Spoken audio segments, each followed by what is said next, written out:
어제 본문 16절까지 우리 주일 예배 때 설교로 살펴보았는데요. 제가 어제 본문에 주의해드리지는 않았지만 그 행간에 사실은 오늘 나사로를 살리시기 위해서 베다니로 오셨던 예수님은 죽을 각오를 하시고, 그러나 자기를 죽이려고 하는 자들을 두려워하지 않으시고 베다니에 왔다라는 것을 알 수가 있어요. 왜냐하면 방금 예루살렘에서 나왔을 때 예수님을 모함하고 해코지하려고 하는 사람들 주변에서 이렇게 포위당한 일들이 있었기 때문에. 그리고 어제 보면 마지막 구절에 도마가 예수님이 베다니로 가자라고 하시니까 도마가 뭐라고 합니까? 예수와 함께 우리도 죽으러 가자. 그런 이렇게 발언들을 통해서 도마의 기질과 성질을 알 수가 있죠. 도마는 부활하신 예수님에 대한 소식을 듣고도 내가 그 손의 못자국과 창자국에 손가락을 집어넣기 이전에는 나는 그분의 부활을 믿을 수가 없다, 그렇게 이야기할 정도 아니었습니까? 그게 이제 도마의 예수님을 향한 충성의 표현이에요.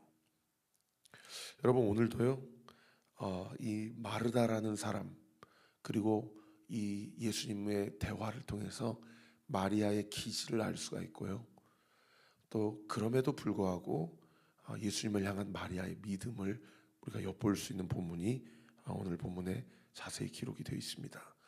요한이 이런 본문을 다른 공간복음 마테마가 누가에는 기록되어 있지 않는 이런 예수님과 마리오다와의 대화를 이렇게 친절하고 자세하게 기록해 놓고 있어서 얼마나 감사한지 모르겠어요. 그래서 제가 지난번에 설교했잖아요.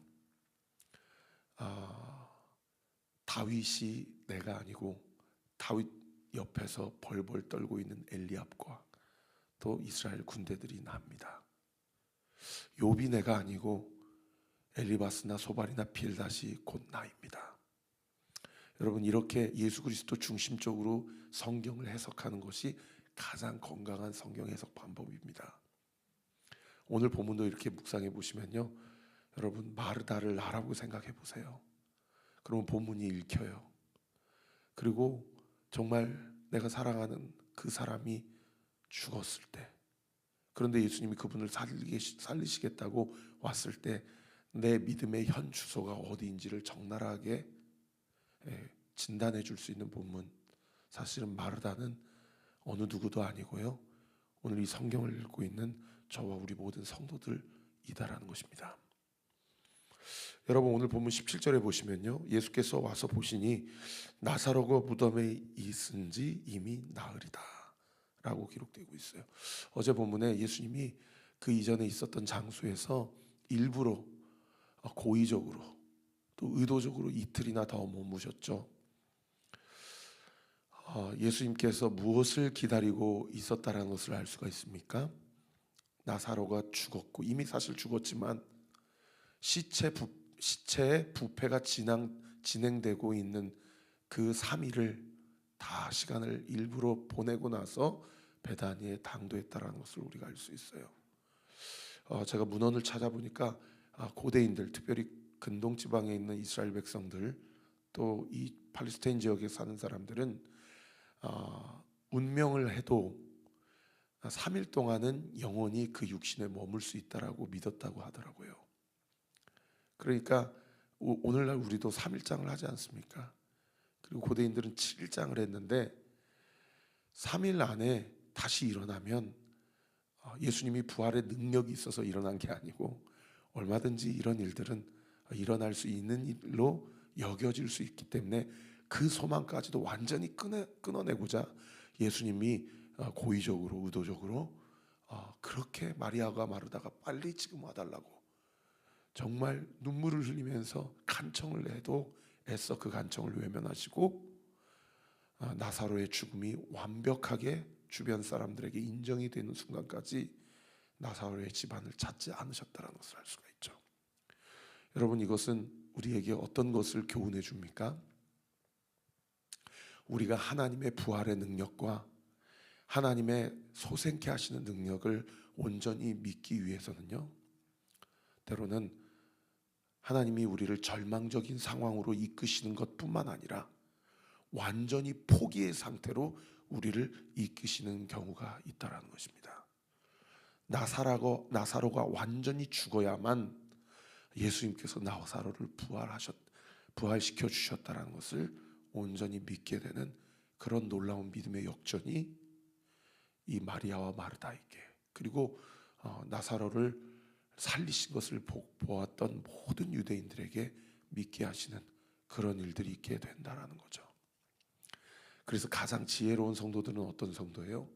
내 힘으로 이 문제가 해결될 수 없음을 인정할 때 그 자리에서 더 나아가서 하나님, 나는 완전히 이 문제로부터 나는 자포자기합니다. 나는 완전히 자기 자신을 부인합니다. 이제는 하나님만이 이 문제를 돌이키실 수 있으신 분입니다 라고 하루빨리 고백하는 성도가 사실은 가장 지혜로운 성도예요. 18절에 보세요. 베다니는 예루살렘에서 가깝기가 한 오리쯤 되었다. 오리는 오늘날로 3km 정도 되거든요. 저도 이렇게 많이 워킹을 하지만 글쎄요, 3km 정도 걸으려면 글쎄 한 30분이면 걸을까요? 재보지는 않았지만요. 베다니가 예루살렘 바로 겟세마네 동산 옆에 동네였기 때문에, 여러분 오늘날 우리도 마찬가지 아닙니까? 너무 친한 지인이 어디 뭐 부산이나 밀양이나 저기 해남이나 목포나 이런 데에서 장례가 됐다 그러면 이거 가는 거 고민하게 되잖아요. 그런데 세상에 너무 절친한 사람이 여기 구리시에 장례식장이 열어졌다고 하면 당연히 가게 되는 거 아닙니까? 그러니까 세상에 나사로의 무덤 매장 그 과정 가운데 19절에 보세요. 많은 유대인들이 마르다와 마리아에게 그 오라버니의 일로 위문하러 왔다. 얼마나 많은 사람들이 예루살렘에서 베다니까지 왔는지를 알 수 있어요. 여러분, 이것은 나사로가 죽기 전에 그 사람의 대인관계가 상당히 스펙트럼이 넓었다는 것을 이야기하는 것이 아니고요, 심지어 나사로와 마르다 마리아를 모르는 유대인들도 이 나사로의 돌 무덤에 매장하는 장례식, 이 하관, 이 어떤 그 절차에 예식에 다 참여했다는 것을 이야기하는 그런 내용이에요. 왜냐하면 율법에는 자기에게 모르는 사람이라고 하더라도 그 당시 장례식장에 찾아가서 그 유가족들에게 위로하는 것이 자신의 선행으로 가르치고 있었던 그런 시대였기 때문에 모르더라도 거기 가서 위로를 하면 그것이 자기의 공적이 된다고 생각했어요. 그게 유대인들의 어떤 율법의 의무예요. 그러니까 이 가족과 이 가정과 친한 사람들이 아니어도 예루살렘에 있는 모든 소위 경건하다고, 자기가 거룩하다고 생각되는 모든 유대인들은 다 이 하관 장례식에 참여를 한 거죠. 여러분, 이 일이 결국 예수님이 무엇을 의도했다라는 것을 알 수가 있어요. 많은 사람들로 하여금, 특별히 자기의 의로, 행위 구원으로 자기가 하나님 앞에서 구원받을 수 있다라고 믿는 모든 자들은 다 예수님 앞에 온 거예요. 그러면서 예수님이 나는 부활이요 생명임을 말로만 전하시는 분이 아니라 이분이 하나님이시구나, 이분이 야훼 하나님이시구나, 할렐루야, 그것을 믿게 하기 위해서 역설적으로 대부분의 경건한 유대인들을 다 베다니로 불러 모으게 되었다라는 거죠. 베다니에 도착하자마자 마르다가 예수님이 오신다는 말을 듣고 나가서 맞이하되, 20절에 보시면 마리아는 집에 앉았다. 이제 김양재 목사님 설교를 들어보니까 이거는 저는 이제 어제 설교에서 마리아는 서운해서 안 나갔는데 마르다는 그래도 어떻든 나가야 되니까 나갔다, 이렇게 설교했잖아요. 근데 김양재 목사님은 그렇지 않다. 마리아가 서운하거나 예수님께 섭섭해서 안 나간 것이 아니고 마리아도 예수님을 맞이하러 나가고 싶었지만 지금 너무 황망한 감정 상태이기 때문에 자신의 감정을 노출하고 싶지 않아서 나가지 않았던 것이다. 이렇게 설교를 하시더라고요. 뭐 어떻든, 그런데 중요한 것은 뭡니까? 마르다든 마리아든, 맞이했던 마르다든 나가지 않았던 마리아든 동일하게 두 사람에게는 부활 신앙은 없었다라는 것이에요. 21절에 맞이하러 나갔던 마르다가 예수님께 이렇게 얘기합니다. 주께서 여기 계셨더라면 내 오라버니가 죽지 아니하였겠나이다. 무슨 얘기예요? 주님은 고치실 수 있는 능력은 있으신 분이지만 죽은 자를 살리실 수 있는 능력은 없으시잖아요. 바꿔서 얘기하면 그런 표현이에요. 그런데 22절에 이렇게 얘기해요. 그러나 나는 이제라도 주께서 무엇이든지 하나님께 구하시는 것을 하나님이 주실 줄 아나이다. 여러분, 이 말씀은 마르다에게도 부활신앙이 있었네요. 그것을 이야기하는 것 같지 않습니까? 그런데 그렇지 않아요. 왜냐하면 내일 보면 39절에 보면 돌문을 열으라고 예수님이 얘기하시니까 뭐라고 얘기해요? 예수님 왜 그러십니까? 지금 여기서도 시체 부패한 냄새가 나는데 굳이 이렇게까지 하실 이유가 무엇입니까? 라고 예수님을 제지하거든요. 그러니까 22절의 이 고백은 마리아의 마음 가운데 진심으로 예수님을 향한 부활신앙이 있었다는 것을 이야기하는 것이 아니라 쉽게 표현하면 이런 거예요. 예의상 얘기한 거예요. 네. 자기의 어떤 도의상 얘기를 한 거예요. 예수님 오해하지 마세요. 당신은 모든 능력이 있음을 나는 믿어요. 그러니까 여러분이 이 분분을 통해서 우리가 무엇을 알 수 있어요? 여러분, 오늘 본문에서 가장 중요한 포인트입니다. 머리로 믿는 것과 진심으로 믿는 것은 엄청난 차이가 있다는 것을 알 수가 있어요. 여러분, 오늘날 이 시대 대부분의 그리스도인들, 수많은 그리스도인들이 입술로는 아멘 하지만 속으로는 믿지 않아요. 그게 다른 사람 이야기가 아니고 나의 이야기, 우리의 이야기입니다. 여러분, 자기 자신에게 진심으로 한번 물어보세요. 제가 어제도 설교했지만 지난주도 장례식 갔다 왔거든요. 제가 섬겼던 교회 청년의 아버지가 급성 심근경색으로 돌아가셨어요. 저는 몰랐어요. 골든타임이 4분이라는 사실을. 그렇게 짧더라고요. 지금도 수많은 사람들이 심근경색으로 갑자기 운명하는 것을 보지 못하고 그렇게 가족과 이별하는 일들이 하루에도 수십 명씩 우리나라에서 일어난다고 하더라고요. 그런데 한번 가정을 해보십시다. 그 유가족들이 하나님, 저는 믿습니다. 하나님은 죽은 자도 살리실 수 있는 분이시잖아요. 그러니까 우리 아버지 좀 살려주세요. 너무 슬퍼요. 이 일이 우리 가정에 왜 일어나야 했는지 저는 도무지 알지 못하겠어요. 하나님은 그러실 수 있는 분이잖아요. 그렇게 믿고 기도한다면 그 아버지가 살아나겠습니까? 그러면 제가 그렇게 선포하고 설교하면 어쩌면 아멘 하실 수도 있을런지 모르겠어요. 그런데 속마음으로는 어떻게 해요? 에이, 어떻게 그런 일이 일어날 수 있어? 그런 일은 일어나지 않아. 여러분, 우리가 이런 사실 믿음이라고 표현하기도 너무 민망한, 우리는 그런 자들이에요. 우리는 그렇게 신앙생활하고 있어요. 저는 이 시간 분명하게 선포합니다. 두 가지 필요 충분 조건이 충족하면 오늘날에도 죽은 자가 살아날 줄 믿습니다. 하나가 무엇입니까? 믿는 자의 기도가 온전하게 믿고 기도하고 간구할 때예요. 두 번째는 무엇입니까? 그 일이 하나님의 영광을 위해 하나님께서 허락하시면 오늘날에도 죽은 자가 살아날 줄 믿습니다.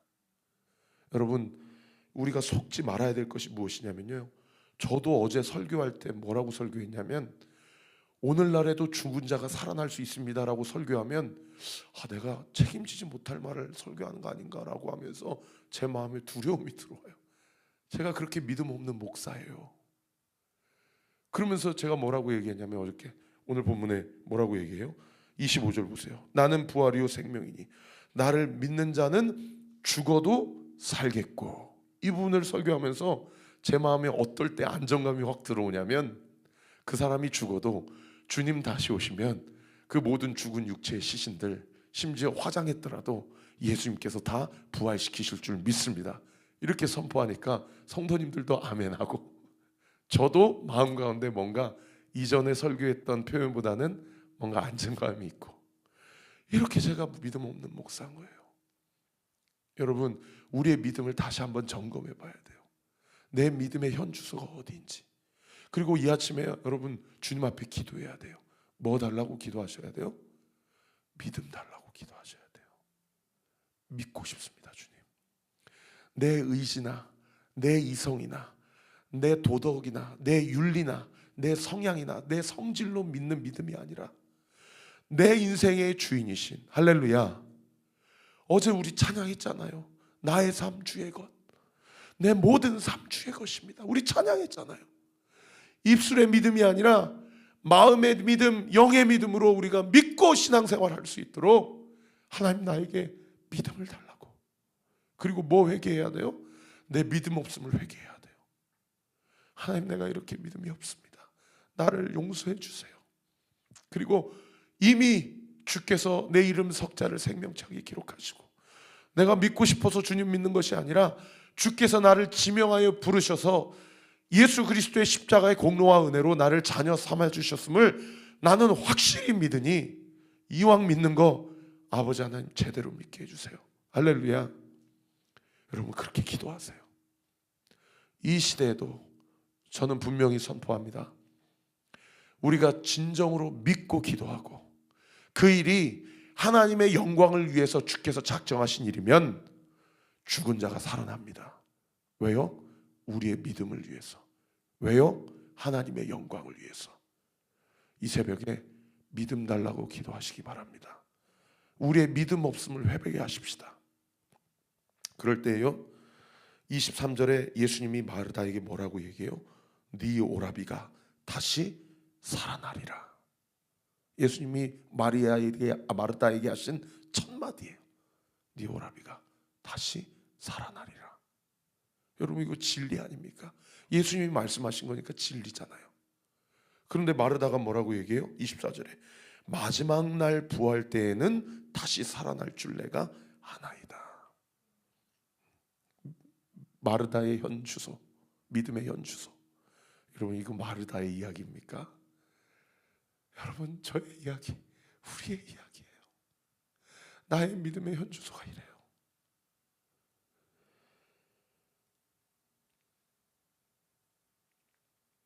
그럴 때 25절에 우리 같이 한번 읽어보십시다. 25절 26절 시작. 예수께서 이르시되 나는 부활이요 생명이니 나를 믿는 자는 죽어도 살겠고 무릇 살아서 나를 믿는 자는 영원히 죽지 아니하리니 이것을 네가 믿느냐. 예수님이 우리의 믿음을 건드시죠. 우리의 믿음을 체크해 주세요. 여러분, 이게 은혜예요.